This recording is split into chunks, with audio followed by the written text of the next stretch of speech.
Happy New Year and welcome to Fitzdog Radio 2025.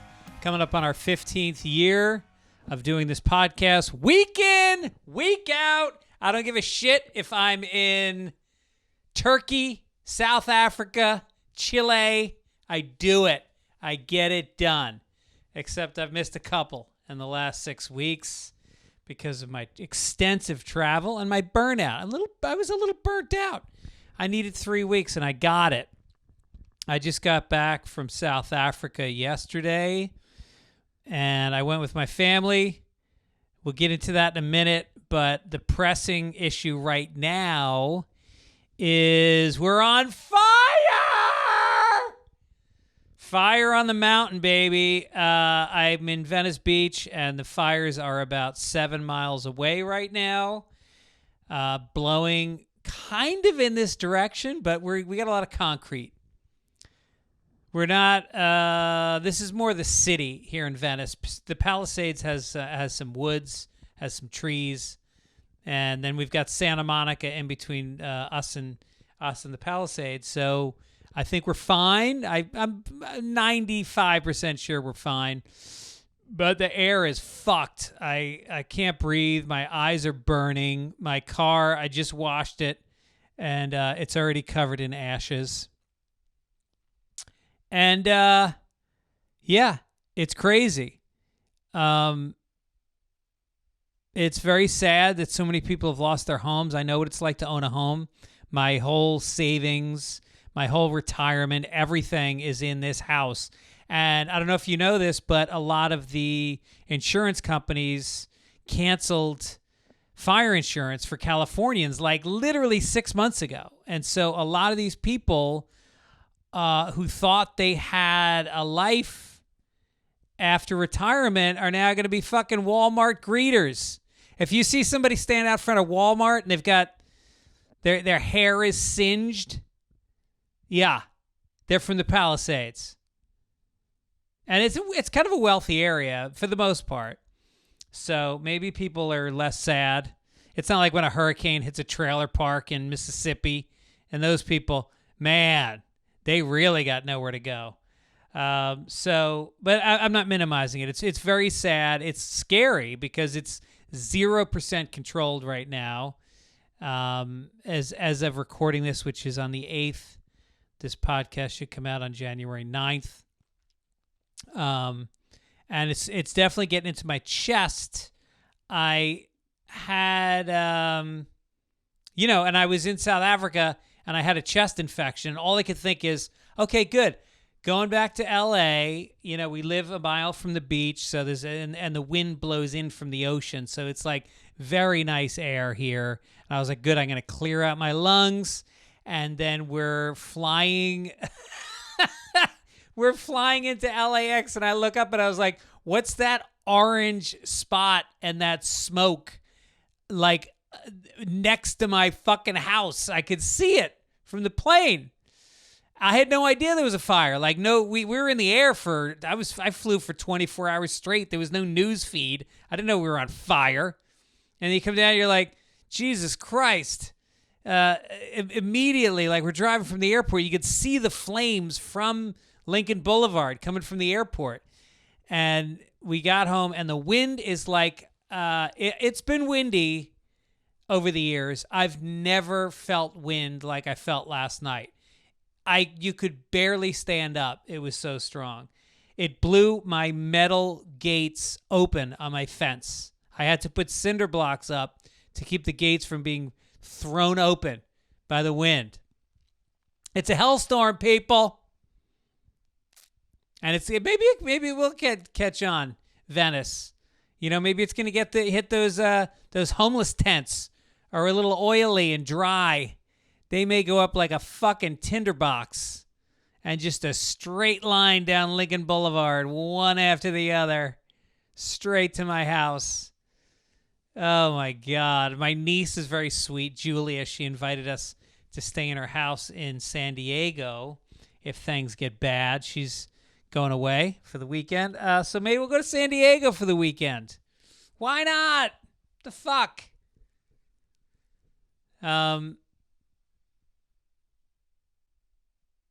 Car is gassed up. I fully gassed the car. I got all my vintage porn magazines in the trunk, hidden under the wheel well. Don't tell the family. That's all I need to save. Fucking Valerie Bertinelli from the 80s. Adrienne Barbeau. Remember her? Yeah. In the wheel well of the Subaru. That's it. The only people that are going to survive this are the lesbians. You're going to see a line of Subarus heading out of L.A. Softball equipment in the back. Indigo girls blaring from the windows. And me. Could be a good script idea. Anyway. So I'm back from South Africa. We had an unbelievable time. It was an adventure. It was a lot of traveling with a lot of people. There's a perfect amount of people to travel with on a 3-week trip, and 19 is not that amount. That would be a large amount of people to be traveling with. I did my final night, which was 2 nights ago. I can't even keep track of how many days have gone by when you fly. But I did a show at the final night after 3 weeks. I did a show in Cape Town at this place called the Armchair Theater. And my sister-in-law got me on stage. She's a television executive, and she knew some comedians. They got me on stage. I headlined this club, and it was such an amazing experience. I was so fucking nervous. I had all my family coming. First of all, they made me nervous. My family, there was 17 or 19 people traveling, and I would say 16 of them have severe ADHD. So it was hurting kittens the entire time. Everybody got distracted. Everybody, my sister-in-law, the one that got me on stage, Pat, who I fucking love. She's one of my favorite people in the world. But, can't go from A to B without stopping and going. She's South African. And going like, Greg, there's a lovely cappuccino place. There's always a shop we got to get a croissant from, or there's a view. But it's always something that's in the moment that you enjoy and is worth it. But it's always a detour. And she's always, always late. So we show up to the house, and everybody's coming to the show. And that breaks my rule. My rule is don't bring people to my shows, period. It's always a hassle. It's always a distraction. And I'm nervous because I've never worked in this hemisphere of the earth before. And I don't know how my jokes are going to go over. And I'm trying to think about what I can say. And then they all make me late. And then we get to the show, and my nephew, who's 11, is now in the showroom. I'm like, what the fuck is going on here? I can't let the other comedians don't want to perform in front of 11-year-olds. It's not fair to them. Anyway, so that got handled, but then there weren't enough tickets, and now everybody's sitting in the front row, and it was just, it all made me very stressed out. And so I went up, and the other comedians could not have been more welcoming. It was so weird. It was like being in New York or LA or San Francisco, anywhere there's a comedy scene. It felt exactly the same. It was just a bunch of funny, smart people who were a little bit fucked up, just kind of taking me into their little scene. It was amazing. And a couple really funny dudes. This guy, Keenan Surf, I gave him my number. I go, dude, if you ever make it to the States, hit me up. I'll try to set you up with some shows or whatever. Really funny dude. And then Ambrose Urine or something, Urine. I told him to hit me up as well. Did I give him both my number? I think I gave him both my number. But they just were. It was just so much fun. And first of all, it's intimidating to go up. It's intimidating to be in Biloxi, Mississippi, and have to go on stage after a local comedian who's doing references about the town and about Mississippi, and you've never been there, and you're like, fuck, how do I follow this? How about being in a different nation, a different continent, where the comics are going up and doing jokes about fucking, language, Afrikaan and all this shit. And so I'm back there going, I didn't know what was going to work. So, it went well. It went really well, I have to say. I was really happy with it. Family loved it. Crowd loved it.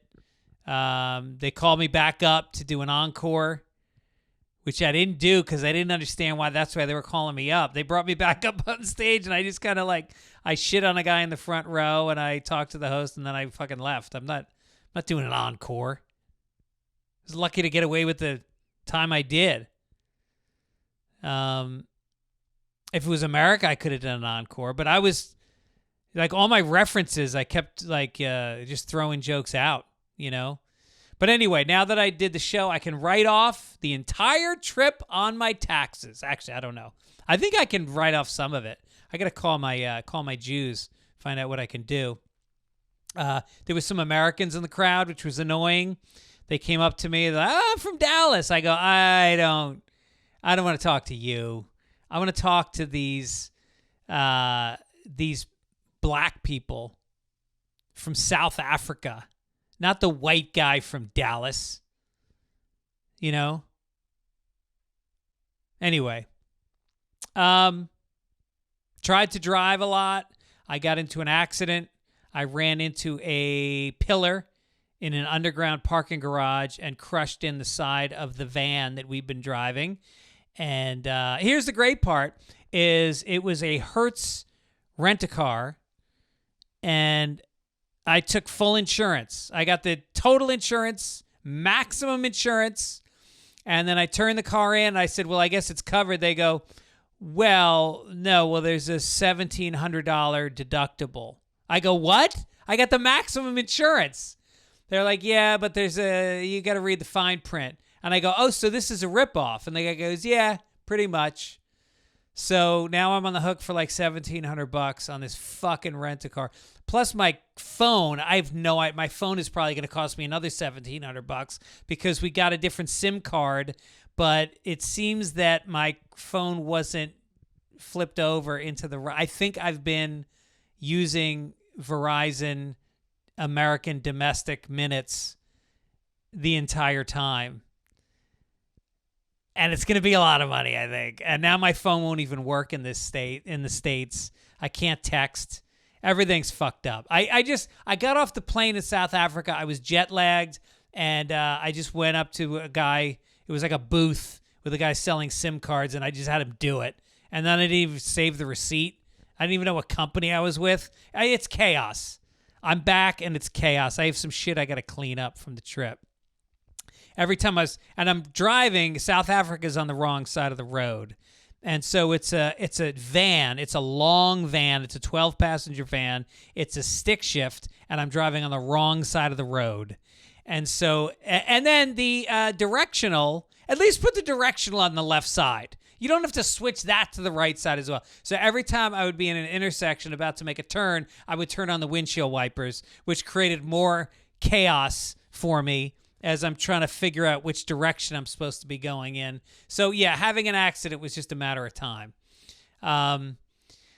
So we had fun. I was with it was all my wife's side of the family. Her brother John is like the biggest alpha male you've ever met. He's not aggressive. Here's the thing about him. He's just very capable. He's just very like he drives an old Land Rover Discovery that's like 25 years old. It's like a MASH 4077 Jeep, flat windshield, boxy, stick shift, no air conditioning, fucking clutch that it's like doing a leg squat every time you got to push the clutch in, and feel every bounce, every bump on the road. And so, it was just it was amazing having him on the trip because we went. Well, I guess I should just walk through the trip. And everybody was great. My brother-in-law Shaheen was there. He was pitching in left and right. Anna, who's my wife's cousin, who works for Martha Stewart as a chef, was cooking some of the meals, which was incredible. My nephew Rowan, who was in the Navy SEALs program, didn't become a SEAL, got close. He was super manly. There was a lot of manly guys on the trip. His friend Wes and Tess, who got mugged. There was a mug. South Africa's a dangerous fucking place. They got mugged on a hike. They were on a hiking trail, and this gang pulled knives on them and took their shit, took their wallet, took their phones, and then took one shoe from each of them and threw it over the side of the hill so that they couldn't chase them. How about that move? That's a pro move. And then they charged $5,000 on their PayPal account on their phone because they made them give the passcode for the phone. And you have to lock everything. Like, you can't leave a sock in the car or it's going to get robbed. John's camping equipment got stolen. At one point, he had it behind a locked gate in a driveway, and that got robbed. Every house has, like, gates on the windows, and you triple deadlock everything. It's fucking scary. And then there's guards who are, private security. If you live somewhere, there's the police, and then you hire private security on top of that. It's kind of fucked up. It's a great country. I really love it. It's beautiful. Physically, maybe the most beautiful place I've ever been in my life, physically. And the people are amazing, but it's a very black and white. Obviously, there was apartheid just ended in 94. And there's a lot of division. And then there's also a lot of other African immigrants that come to South Africa, particularly Cape Town, where we spent a lot of time. And we were in the white segment of South Africa for the most part. And especially we were in a place called Sedgwick. Is it Sedgefield? We were in Sedgefield, which is just gorgeous, unbelievable.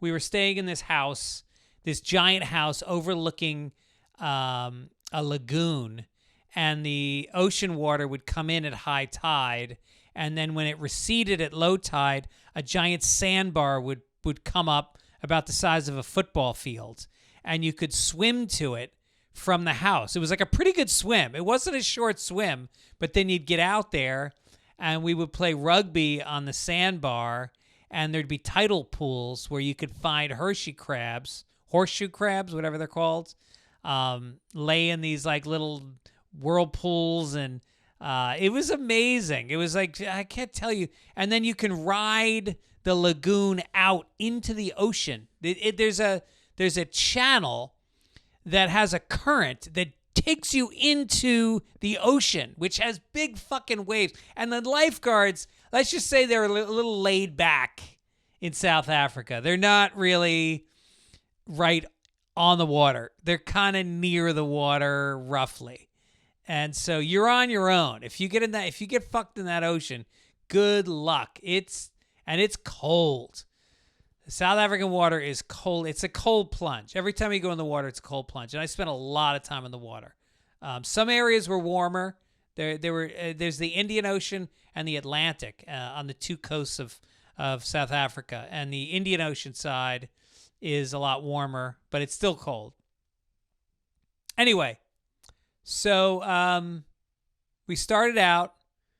I got in.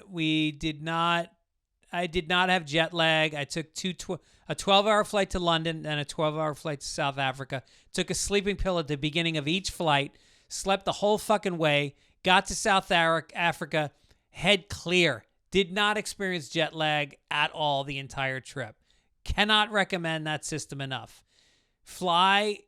If you're flying somewhere, try to get your first leg long so you can sleep the entire time. Got in. Yeah, I was groggy enough that I fucked up my SIM card. But But I was fucked up because I went to Cleveland the week before and I caught a vicious chest cold in Cleveland. It was like 14 degrees in Cleveland. So I came home and I had about 4 days before we left for South Africa, and I spent almost that whole time in bed, wheezing, hacking, brutal. I won't call it a flu, but it was a very bad cold. And then I went in that condition onto the plane and just drugged myself. And then when I got to South Africa, I had I would say the entire trip, I had chest issues. But I got some. I went to the pharmacy and I said, hey, can I get some cough syrup? I said, give me the strongest stuff you got. And the pharmacist walks to the back. He comes back and he hands me a giant bottle that just says codeine on it. And then he winks at me. I was like, dude. So I was like fucking Jay-Z. I was just scissorping, just chilling. Everybody else is drinking booze. I'm pounding a couple shots of codeine. It was nice. So that got me through most of it. And that was in Sedgefield. And then we went camping, and we drive into, it's called the Addo Elephant Park. And you have to drive like 2 hours into the park where there's nothing. Just wilderness for 2 hours. And then we get to a campsite. And we're not glamping. There's no cabin. We got fucking tents. We've got 3 cars, with the 12-passenger van plus 2 Land Rovers, and we've got a long-ass trailer filled with equipment. So everybody's setting up the tents. I proceed to have a major asthma attack. I've had asthma since I was a little kid. Hospitalized many times. Really bad. I just have bad lungs. My uncle died of emphysema. My mom's got bad asthma. The Irish, it's a big Irish thing, having asthma. And so I get into the park, and the chest cold mixed with some kind of allergens. And then there was all the wood fires at the campsite, and I had a major asthma attack. I could not move. I was laying on my back, fighting for breath. And they started making plans. After about 6 hours of this, they were going to drive me to the emergency room. We're going to drive out of the park and take me to the emergency room. I had an inhaler. I had steroid inhaler. All this stuff that I had gotten from a doctor. Nothing was working. And the worst part is I'm sitting at the campsite, and 17 other people are sweating, grunting, putting up tent poles, lighting fires, lugging, and I'm just sitting there like a puss. I felt like such a fucking beta. Like I'm surrounded by a lot of alpha people, very capable, very strong, and I'm just sitting there wheezing like a little puss. And then I look over, and there's another campsite that's next to ours that has another. They call them Afrikaans. They're the white Dutch related South Africans, the white people, and they're also building a structure. And then I look over, and there's a woman sitting over there, and she's got intellectual disabilities, and she's looking at me, and I'm looking at her, and we just kind of go like, yeah, I know, yep, I guess we got it good, right, sister? So anyway, we go off into the bush, and we are in the cars, and there's elephants, big African elephants everywhere. And there's a couple watering holes, and we pull up to the watering holes. At one of them, we counted 70 African elephants, babies, big ones, butting heads and wrestling and rolling around in the mud and making that elephant noise. I can't do it. But you know the elephant sound. It was incredible. There were zebra all over the place. We saw wildebeests and jackals.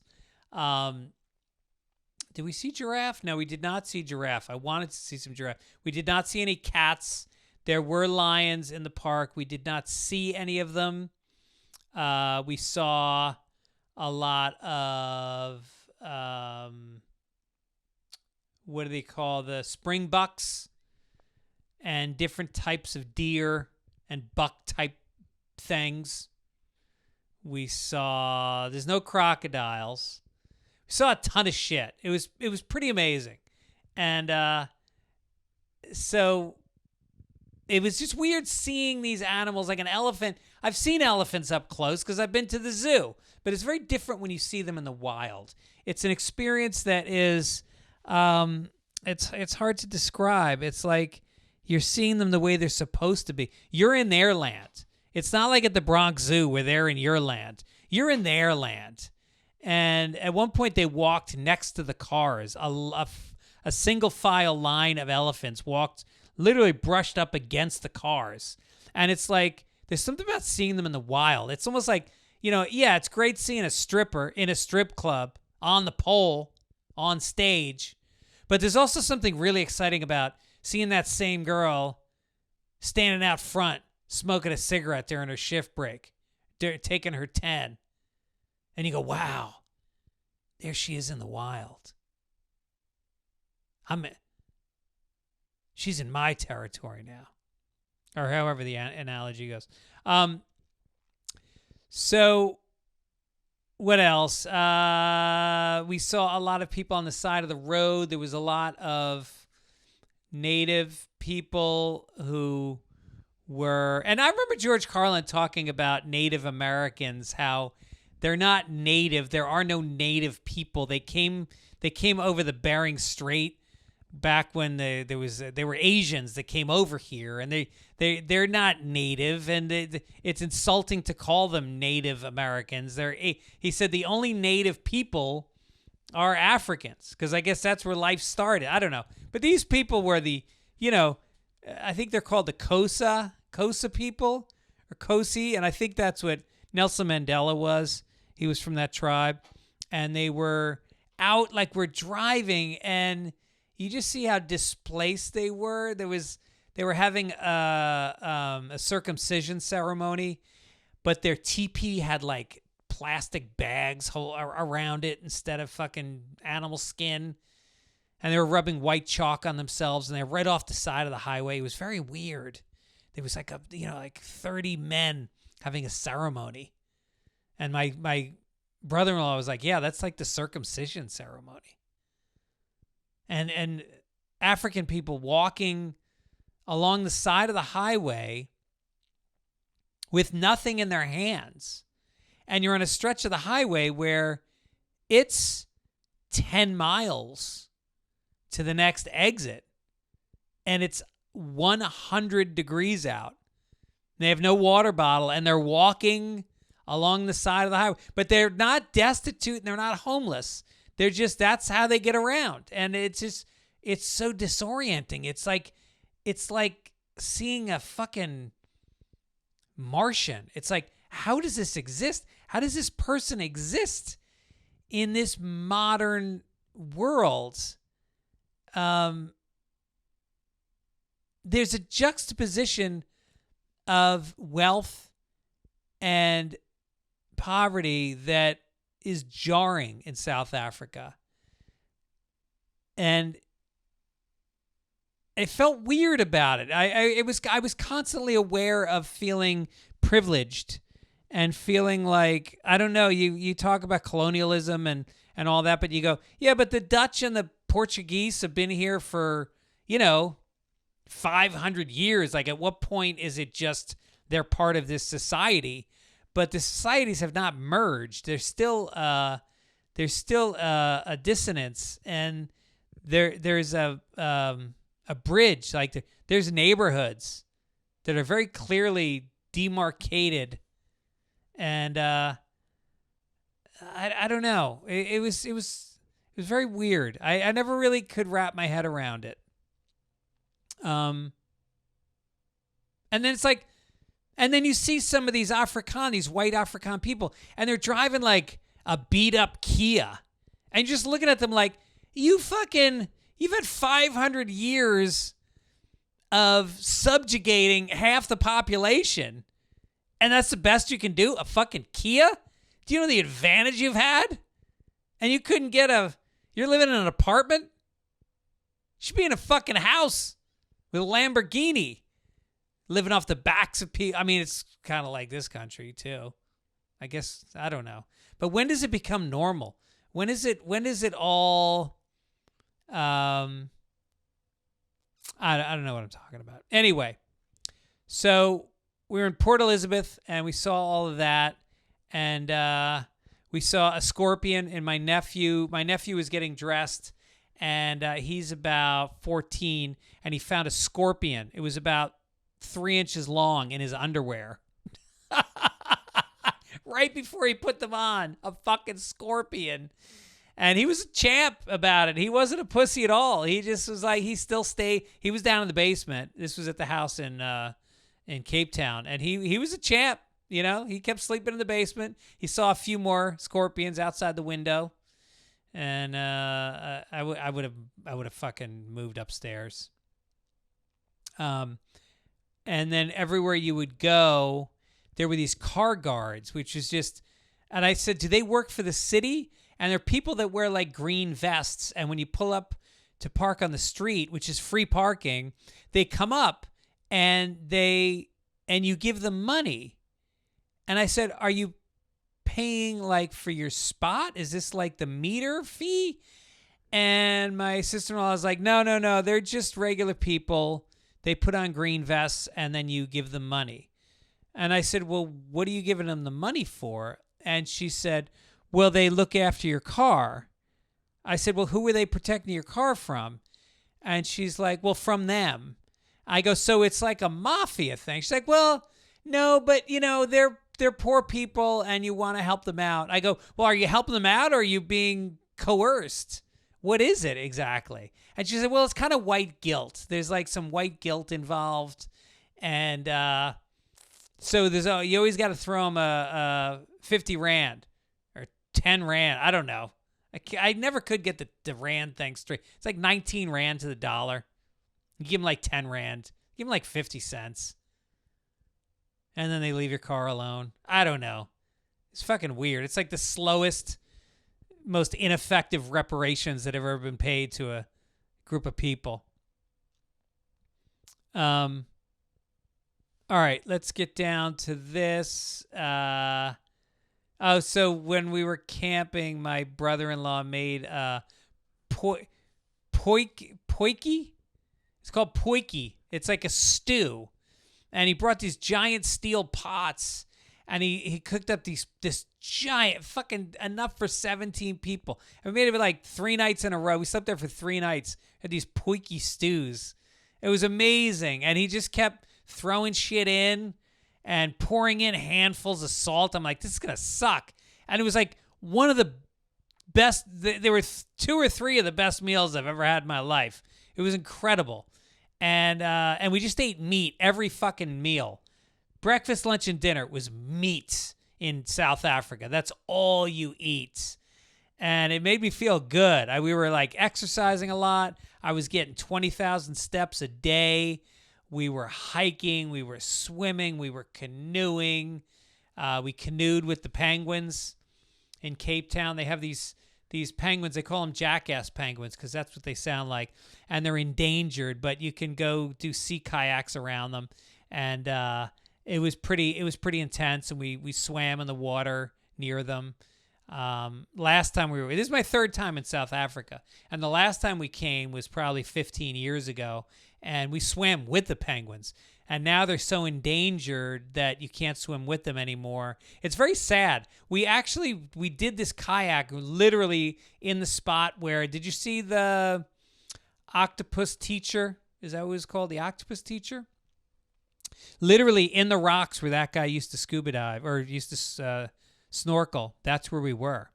And beautiful water, great coastline.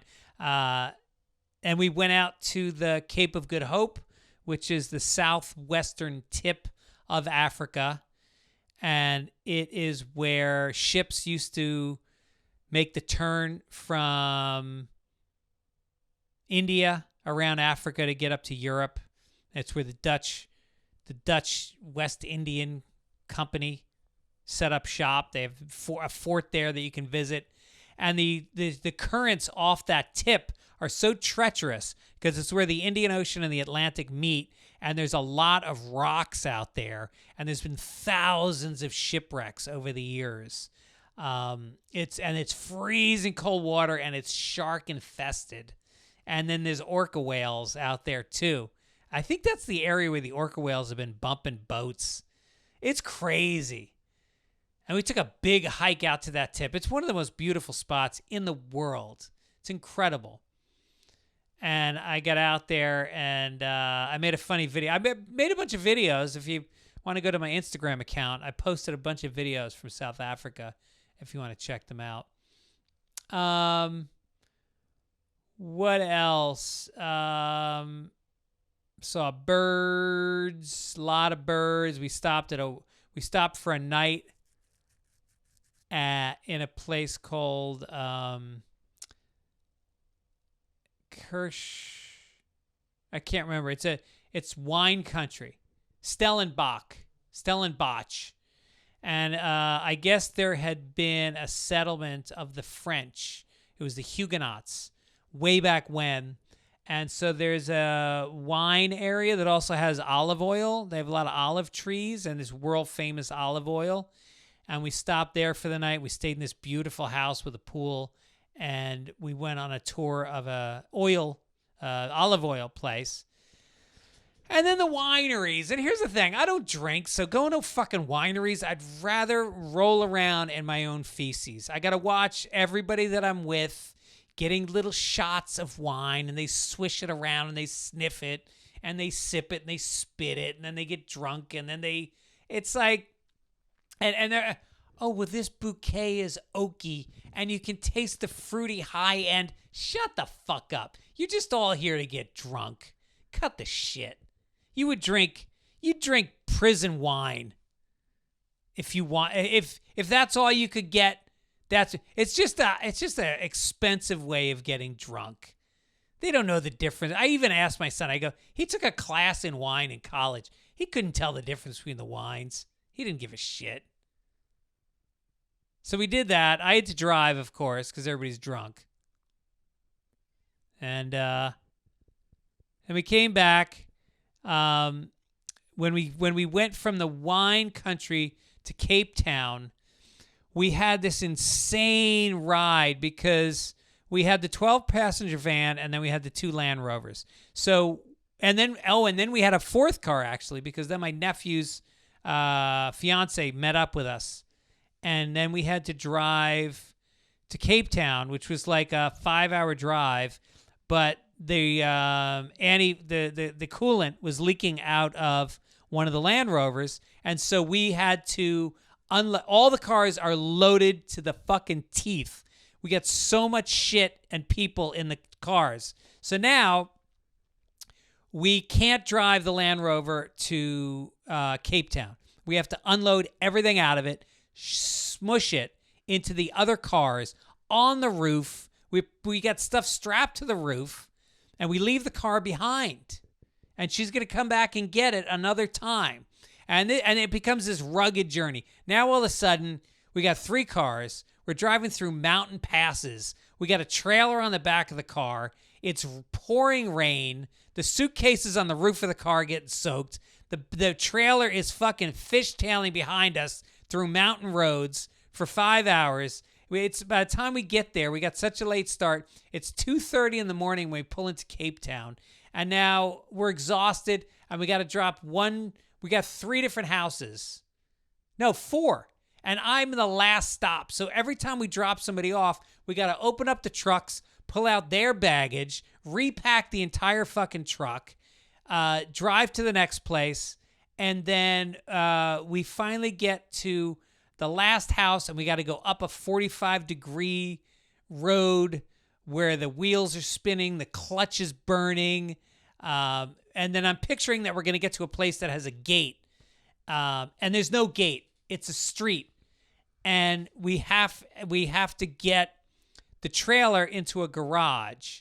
So my brother-in-law, the alpha male, he undoes the hitch for the trailer, but we're on a fucking hill. And so he goes, just put your ankle under the wheel. So me and my brother-in-law Shaheen have our ankles under the wheels, holding it in place while he opens the garage. He opens the garage. We're fucking exhausted. Opens the garage, and there's lumber stacked in the garage. He's like, oh, I forgot about that. I forgot there was lumber stacked in the garage. We need to put the trailer in because you can't leave the trailer on the street or it'll get stolen. So now it's 2:30 and we're outside restacking wood and trying to push this trailer in. We finally get that in. We have to stop for groceries. We get to our place, and then we get out of the car, and we realize to get to the condo we're staying at, we have to go about a half a mile downstairs. We're up on the top of a hill. We got to go all the way down these stairs. We've got like 7 pieces of luggage, and then we got to go down, cut across, and then up 5 flights of stairs to get to the place. We get in. It was fucking nuts. And it's like everything I could to just go, all right, I quit. I'm taking an Uber to a hotel. I'm abandoning my family. Fuck this. But you don't quit. And that was the thing about South Africans are rugged people. And, you know, my brother-in-law and everyone, they're just rugged. And I think I pushed myself further than I have in a long time on this trip. Some hikes, some kayaking, some shit that I'm not used to doing. And I feel good right now. I feel very capable. I feel strong. I feel like I want to take on more challenges now that I'm back at home. I fell into a rut of just watching too much TV and football and just taking the easy way. I need to do more shit. I'm going to take up knitting. Yeah, you'll see. Anyway, all right, so we should wrap this up soon. But I got in the accident. I talked about that. I might be going back next year. My nephew, Liam, is getting married to Alice. And I thinking about going back. Maybe. Who knows? It was fucking expensive. Flights were crazy expensive. But we did it. It was all worth it. And now I'm coughing. I'm coughing and yawning. Maybe the jet lag is kicking in, but I'm coughing from this fire. Say a prayer. Thoughts and prayers, everybody, to everybody in the Palisades. Also, don't forget, you can still get the Sunday Papers t-shirts. There's a Take It Eesh shirt. There's a regular Sunday Papers shirt. All different colors and sizes. Go to Fitzdog.com. Check them out. Holiday season is over, but not too late to get a t-shirt. Also, the special, You Know Me, is on YouTube. Go to my website. You can connect to that. Watch it. Watch it again. Tell a friend. Also got some live dates coming up. Janesville, Wisconsin next week, January 17th and 18th at the Comedy Cabin. Nyack, New York at Levity Live, January 23rd and 24th. Raleigh Improv, January 25th and 26th. Milwaukee Improv, January 31st through February 2nd. Then I'm coming to Vegas, Fontana, California, Atlanta. We got the St. Patrick's Day show at the Hollywood Improv, March 15th. Ontario, Toronto, Pittsburgh, Tampa, La Jolla. Go to Fitzdog.com. Get some tickets. Come hang out. Say hello. Love to see you. And I think that'll do it. Thanks for hanging in. I know I missed a couple shows in the last couple months, but I'm back. We got some great guests coming up. I got, who do we have? Well, you'll see. You'll see. We got some big names coming up. And we'll see you then. Thank you to Midcoast Media for producing and editing the show. And thank you guys for listening. And have a great new year. Happy 2025. God bless America.